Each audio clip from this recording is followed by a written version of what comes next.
Hello, and warmly, happily welcome to Type 1 Thursday with me, Hanna. I am so excited that you're here with me today.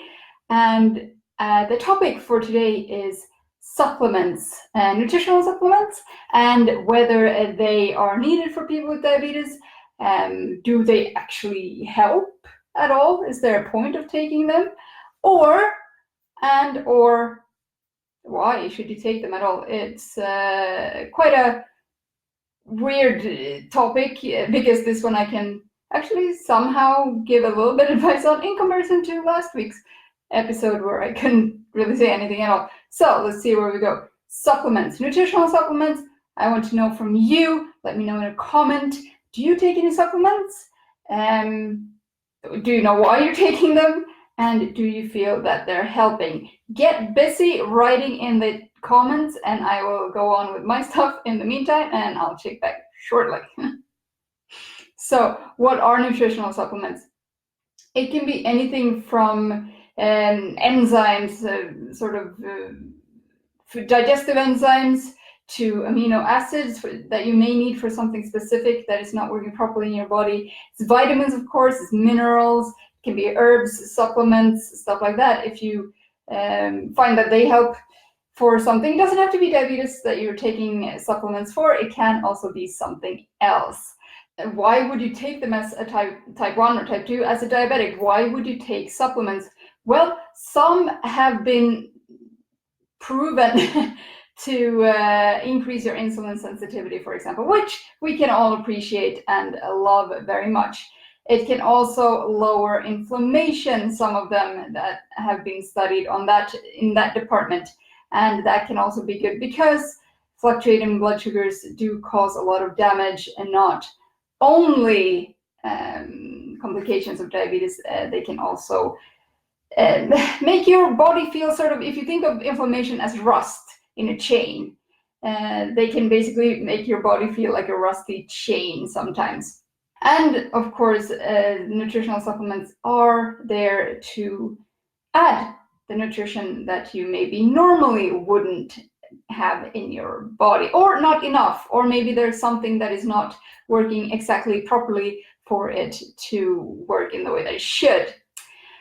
So I myself do take supplements. I have upped my supplement game quite a few years ago, and when I really studied this and really got into what is good for people with diabetes, what can help potentially help your blood sugar management, what can help your insulin sensitivity, and I found that these, how many is it? 1, 2, 3, 4, 5, 5.5 really do from time to time, if I take them in sort of slots. So I buy a package of them and I eat them until they're finished, and then I have a break, and then I eat them again, and then I have a break. Then I notice the most actually benefit for myself. This is only myself. This cannot be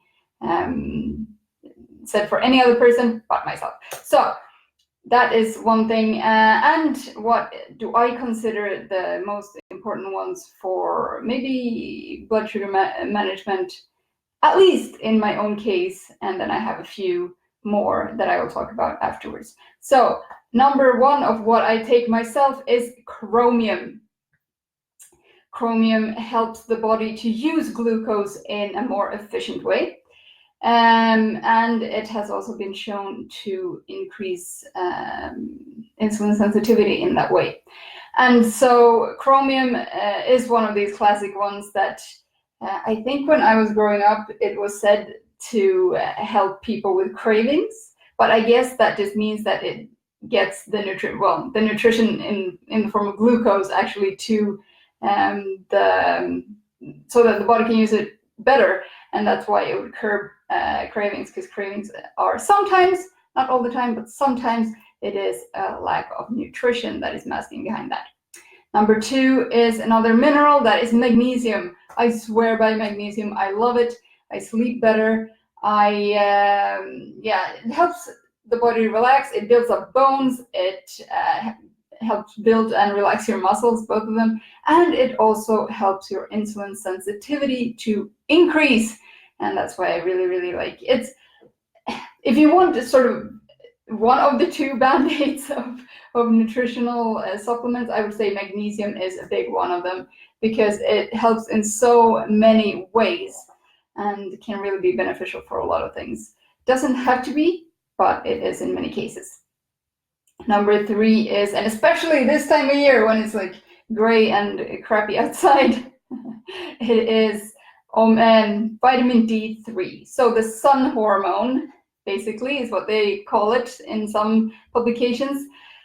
When the body is hit by sunlight, cholesterol actually helps to build vitamin D3 to help actually the body with almost anything. That's why they lean towards calling it a hormone, because it does have so many good things that it does in the body. Vitamin D is unbeatable, and if you have too low vitamin D, it can really cause some problems. Vitamin D3 is also linked to autoimmunity. So low vitamin D3 is linked to autoimmunity, and that has been shown in a couple of studies at least.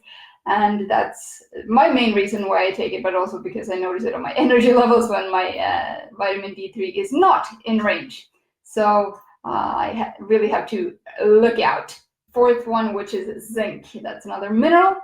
Zinc is very helpful for the immune system, which, autoimmunity, immune system, if the immune system works properly, maybe, I don't have to be sick that much. And maybe that's also what vitamin D3 does. It can also help your immune system. So I take a lot of things to help my immune system along so that I don't have to be sick, because diabetes management does get a lot more complicated when you are sick, whether you have good control normally or not. It doesn't really matter.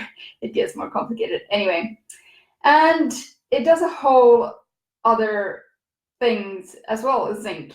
So for example, it activates the insulin signaling pathways in the body so that the body can realize that there is insulin. So, also maybe increases your insulin sensitivity.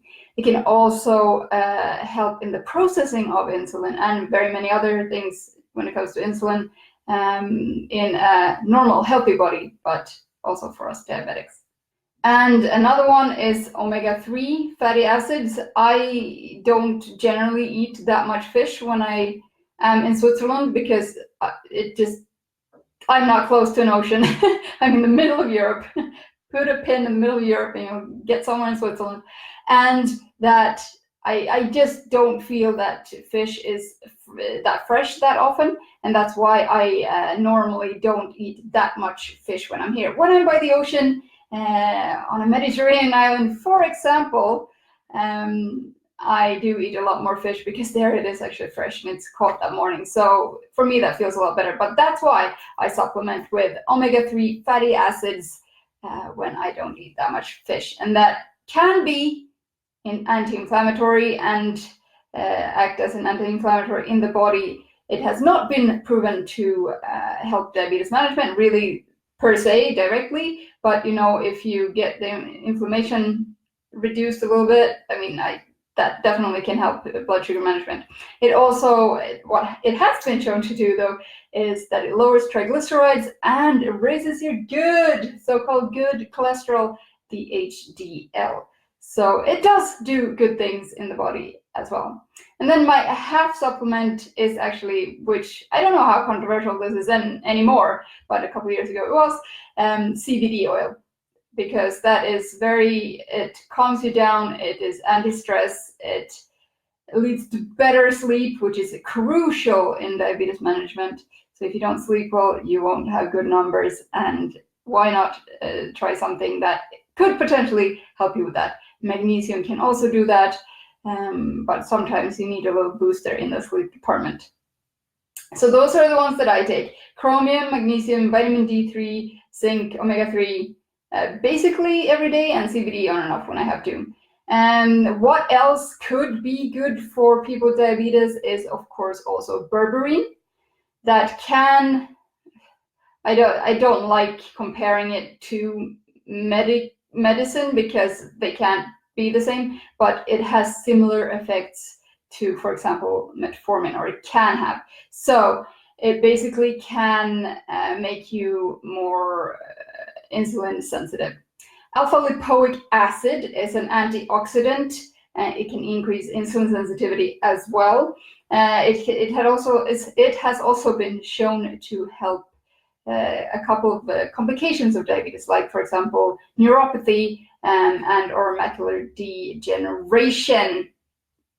Also, you may have to, or you may find it a good idea to take care of those fancy little gut bacteria with some good quality probiotics, because we all know about the mind or the brain gut axis, and we know that we feel better when our gut flora is intact, and this can also be harmed by blood sugars fluctuating a little here and there.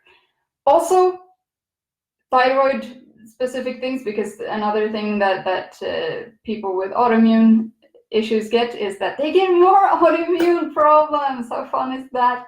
So if you do have problems with your thyroid, maybe a selenium supplement could help, or iodine, but do read up on that so that you know what you're doing. And as always, do check with a healthcare professional and or your doctor before you start anything new, adding anything to your diabetes management. So, what supplements do you take? Do you feel they're helping? And do you understand why you're taking them? Let me know, and let's chat more in the comments below.